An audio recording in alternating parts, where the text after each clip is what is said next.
The final score, Wrexham 2, Crawley Town 1, and Phil Parkinson hit the nail on the head after the match when he said that we hadn't reached the levels either with or without the ball that we'd reached in our previous three home games. We certainly didn't. Credit to Crawley for that. They're a good team, a side I've always respected after Scott Lindsay took over. He's a miracle worker and an exceptional coach, and his well-organised things gave us problems, to be honest, but we dug deep and we found solutions to the problems, something that we're very good at doing. So back in winning ways, and that's the most important thing from that. But they did, like I say, cause us issues and had two chances from the start. Firstly, a long ball which O'Connell missed, meant that the ball carried through to Swan. Swan was driving at Cleworth. Cleworth did ever so well to stay on his feet and stop him from having a chance to drive at him, and as a result Swan had to hit it from the edge of the box and put the ball wide. But then, like I said, 2 minutes later it was Swan once more, this time an uncharacteristically bad ball by George Dobson, trying to pass the ball across square in his own half, picked out Swan. Swan drove forwards. It was a weak shot, in all honesty, to the relief of the Wrexham midfielder. And Wrexham responded. Our first real moment of danger. Paul Mullin making his first league start of the season on the right-hand side, feeding it into Palmer, who laid it off beautifully in the D to pick out Cannon, who'd made a good run in the channel on the right. Cannon got himself into what looked like a good position and then hit the deck, and he was lucky not to get a card for diving, I've got to say. You know, he wondered if he'd actually got himself in a position to shoot as well, so a shame that. But anyway, the game continued to and fro till in the 25th minute. Wrexham took the lead. We'd already put one nasty corner in. O'Connor sweeping it in, an in-swinger from the right-hand side, which caused problems. This one really did cause problems. O'Connor sweeping it beyond the keeper Wallacott, who had to dive backwards and make a spectacular save to stop the corner from going in directly. It dropped square to the goal. Cleworth did ever so well to retrieve the loose ball and flick a nicely weighted volley into the path of Elliot Lee, and he drilled a nice volley in from 6 yards out, a very satisfying strike. Crowded 6-yard box, but he struck it well, and it was nowhere near anybody who could get a block on. And Wrexham had the lead, and we started to gain momentum at that point and look a bit more promising. There's a poor pass by Flint, picked up Palmer straight after the goal. Palmer driving into the heart of the defence, just overran it slightly. He was surrounded by defenders, to be fair, but he still carried on, and the keeper was able to get out and save at his feet. Then there was a opportunity for Anderson at the other end, driving forwards, riding Cannon's tackle and pulling a shot wide from 20 yards, just wide of the right post, before McLean drilled in a ball for Mullin, who was frustrated to put it over the bar. It was a decent opportunity, and he just couldn't keep it down. Then an error allowed Wrexham to pick the ball up again. Cannon sweeping it over to the left-hand side. McLean, with plenty of time in the box, set himself for his usual barnstormer and smashed it over the bar. Angry with himself, but he had time to take a touch if he'd wanted to try and make sure. McLean then losing the ball at left-back. A surge down the flank, and the ball driven in from a tight angle, but good save by Okonkwo to again deny Swan after his shot from a tightish angle had some bite about it. Swan again then as the half came to a close, running at Cleworth. Again, Cleworth twisting and turning to keep on his feet and keep his eye on the ball, and just as Swan was going to strike from just inside the box, Cleworth lunged and his challenge took the pace off it, an easy save for Okonkwo. But as you can tell from what I'm describing, it's Crawley making more chances, and they really should have equalised in the last minute of the second half. It was snappy passing through the middle by Crawley with Anderson in the centre of it that set up the chance. Katirma, who'd been a very slippery customer on the right-hand side, trying to wriggle his way through the defence, made a great run cutting inside. Nobody picked him up, and he was completely clear on goal. Okonkwo came rushing out of the box and lunged for him. Never really got close enough to do that. Luckily, he didn't make contact with him, because if he had, it was a red card, undoubtedly. But Katirma sidestepped him and lashed it miles over the open goal, and it was a proper open goal. McLean was racing back to try and put him off, but when you look at the replay, by the time he's hit it, McLean's still not managed to get between the posts. Katirma's, it was horrible. He'd get revenge. Don't worry, he'd make up for it within 10 minutes. The other side of the break, Wrexham with a free kick in a good position. Mullin ripping a good shot just wide of the far post before the 54th minute equaliser by Katima. But it's got to be said, there was a lot of controversy about it. I've looked a lot at this, and my honest opinion is the ref got it right. But I think the law, I don't like the law. I think the rule that he got right is incorrect. Right, so start off with a long ball down the flank. The Crawley player chasing after it is borderline whether he's ahead of Cleworth or not. I've got to be honest, when I'm commentating that, I didn't really think about whether he was offside. The flag went up though. And this is the first point of contention, because a lot of people are saying linesman put his flag up and the ref ignored him. What I've got to remember is they've all got earpieces in, haven't they? So the referee has overruled the linesman and told him so. So it's not just the linesman putting his flag up, being ignored and putting it back down again. There has been communication there. I have an issue with that rule, though, because it's not long, as Parkinson explained it perfectly. It's not long. Cleworth, if there's no one running in behind him, can just flick it back to the keeper. Easy. But he has to instead play the ball because there's a player running off behind him. So at the stretch, he has to head it back into midfield, and the ball is gained by Crawley, who will then go on to score. The referee's argument is that the runner is not directly influencing play. Parkinson's argument is, well, of course he is, because Cleworth wouldn't have made that header if he wasn't influencing Cleworth. Obviously, the movement of a striker behind a defender influences them. I mean, that's sensible. But here's the bad news.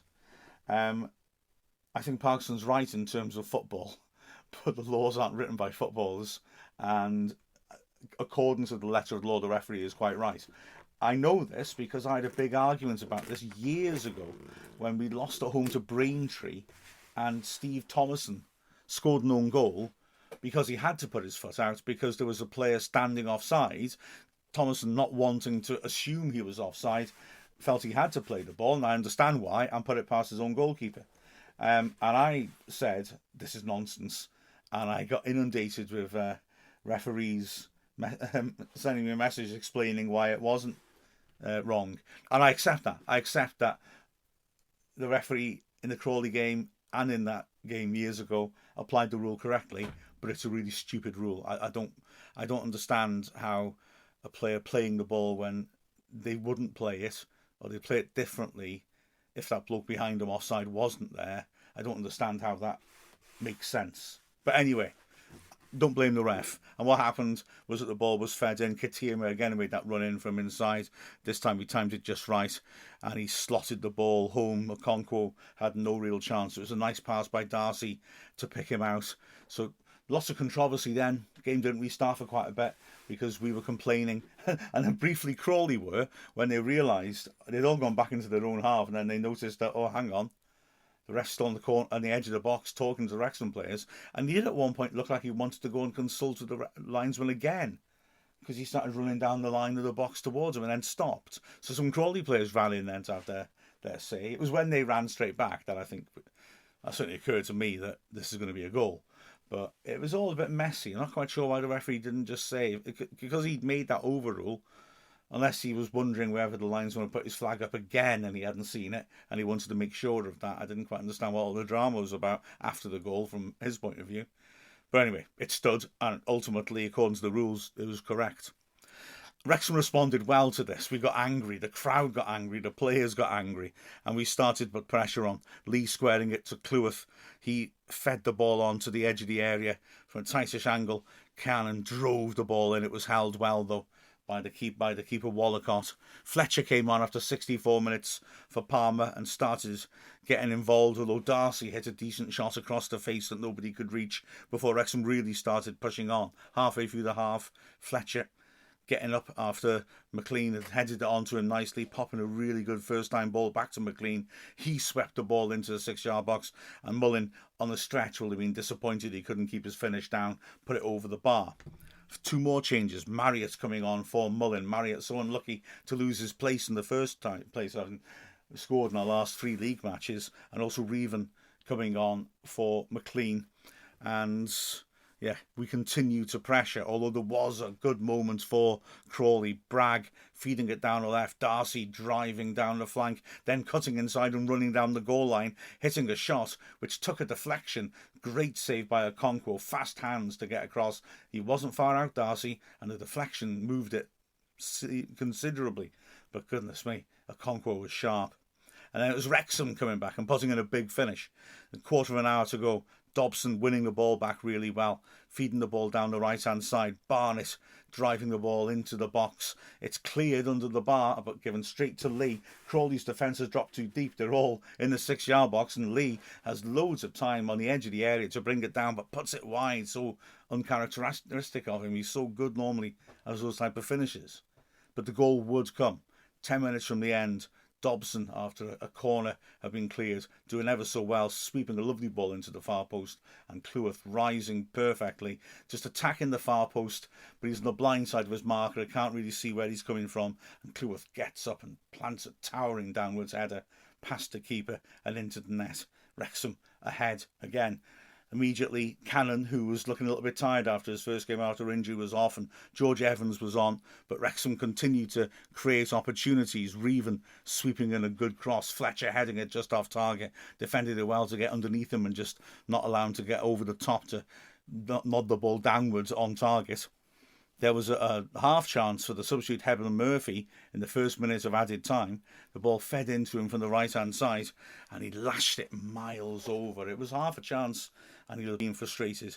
And it was Wrexham who were closing the game out well. Reven with a really good interception and run to the edge of the area. The ball laid off to Lee. He tried to rip a curler but couldn't get it on target. And then Jack Marriott, who typically had been buzzing around everywhere with eagerness, and especially after being left out the team, nearly got an absolute barnstormer in the 5th minute of added time, latching onto the ball, driving towards goal and lashing a powerful shot, which drew a really good save to his left by Wallacott to push it away. So, not easy. Crawley were good opposition, but Wrexham get another win and stay top of the league. Which is always a nice sentence to say, isn't it? Looking at the performances, well done Okonkwo. He came back from the Birmingham game where he would have been disappointed with the first goal. Made 2 big saves to keep us in the game. Excellent work by him. The centre-backs, Cleworth again outstanding. Man of the match, surely. I mean, he scored a goal, he set up a goal, and his defending as ever was impeccable. O'Connell, after that early error, was really impressive too, defending the centre of the box well, and O'Connor also a couple of little edgy moments, but generally was solid. That back three continues to be good. On the flanks, Barnett started like a house on fire, tearing down the flanks and really causing problems. He went a bit quiet after that, but he continued to work hard and again to do a solid job defensively.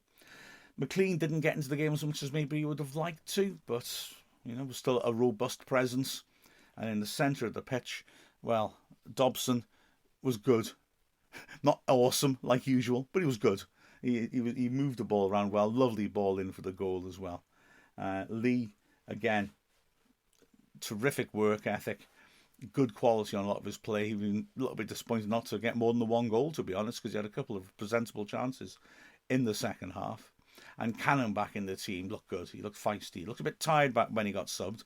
I think that change was made at the right time, but it was good to see him with another week of training under his belt. He'll be ready for next Saturday fully. And then up front, well, Mullin in his first start, of course, will get a lot of attention. And he had some good moments. You can see he's still feeling his way back to match fitness. He's not had that much of a pre-season, but he had some good threatening moments. That free kick was a good strike, which nearly went in. Palmer, again, was strong and solid, held the ball up very well, and did a good job. And Wrexham come out with another win. You can't complain with that. The final score of Wrexham 2, Crawley Town 1. I'm Mark Griffiths from Wrexham AFC.